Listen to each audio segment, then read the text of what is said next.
We're beginning this time with a beautiful view behind us of the Carson Valley. And if you look down there, you can see winding through there, that's the Carson River.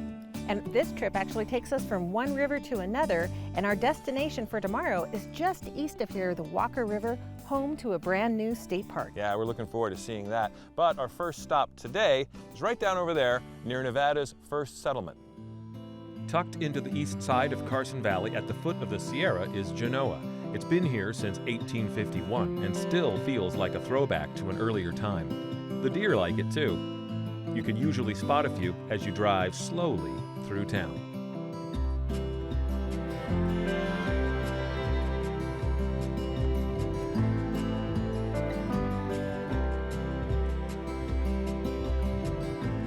Just east of Genoa is the River Fork Ranch, a nature preserve operated by the Nature Conservancy. Mickey Hazelwood is their Eastern Sierra Nevada Program Director. Morning. So nice to meet you. Nice to meet you. Thanks for having us out. It's really You're welcome. Thanks for joining us. cool place. Was this designed to be a visitor center? Well, this was originally the old ranch house, and our longtime supporters, Art and Joanne Hall, had the great idea of creating an interpretive center, a visitor center here at the River Fork Ranch Preserve. A lot of the materials in here are recycled from structures on the old ranch and other buildings in the area.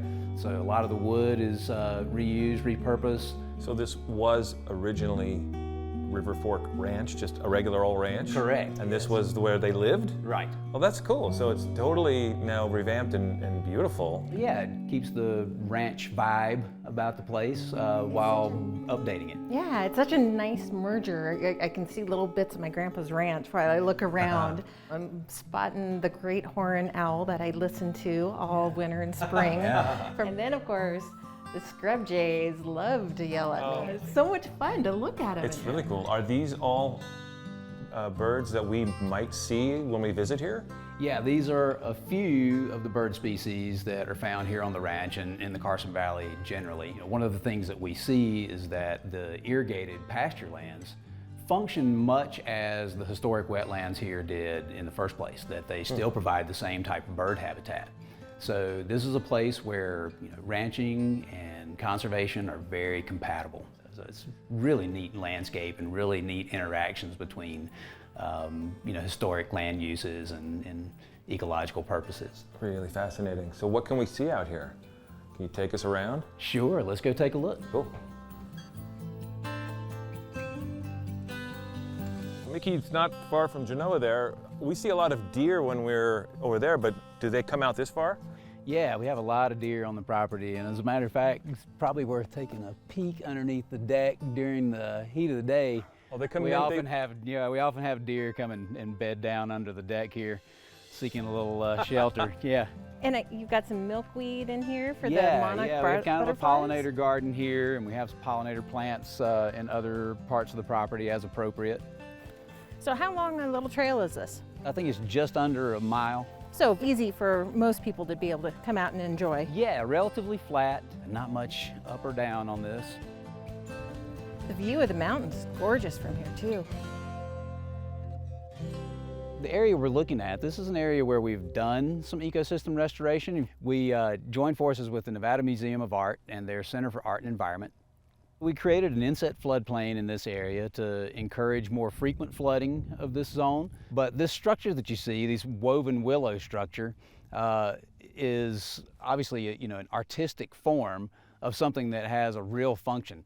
So when floodwaters enter this area, this structure actually directs the flow, slows it down even more in this area where you can see that's kind of the outside bend there, which is what you refer to as a cut bank on a stream. Okay. So that's where you get most of your erosive forces. So this structure, while being pretty, also serves a very real function in reducing erosion in that area. It's so cool. I don't think I've ever seen anything like this. Yeah, Nature Conservancy, we base all of our conservation work in the best available science. Our floodplains need to be left as open space. Every time we build in the floodplain, we're asking for trouble. And the irrigated pastures that are used for grazing cows, serve a very similar function as the wetlands that were here historically did.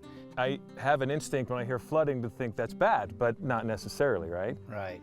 Yeah, well, you think about the natural cycle of things. Our mountains are covered in snow in the winter, and of course there's a pretty fast melt in the spring. So, these systems, these river systems in the Carson Valley, involve flooding every spring. And, allowing that flooding to happen is actually, beneficial to the native vegetation, which is, of course, beneficial to the habitat and for the animals that depend on it. And that's part of why this valley has so much more wildlife that still exists and is flourishing now. Absolutely. One of the jobs of water is to carry sediment. And when it deposits that across the landscape, that is nutrient rich. It provides nutrients and water for the plants. It's like fertilizing and irrigating all at the same time. We see some little fish here in the water. This is the Brockless Slough, and Mickey says you might see otter, beaver, fish, frogs, or a western pond turtle, depending upon when you visit. One of the things that makes this area unique is that we're really right on the transition between two ecoregions. We're standing in the Great Basin, you get right there and you enter the Sierra Nevada. And so, there's a lot of movement of animal species in between these two landscapes, particularly seasonally. Pretty magical place. Yeah, so you can see we've moved down into that transition zone that we were looking at from above. To the north of us is a little higher and drier, covered in desert brush. And as we move to the south, this is flooded more frequently, and we have these nice grasslands out here. You can really see the transition. It's so stark. We're it's walking along the line. Yeah, pretty abrupt. So it looks like we have a couple different sources of water all coming together here. Yeah, so this is the confluence of the east and west forks of the Carson River, the namesake of River Fork Ranch. Pretty special spot where the rivers come together. And this is really a life source for so much of northern Nevada. Yeah, there's so many rivers that flow off the west slope of the Sierra Nevada, but we have the Truckee, Carson, and Walker on the east slope, and they truly are, just like you said, the lifeblood of northern Nevada.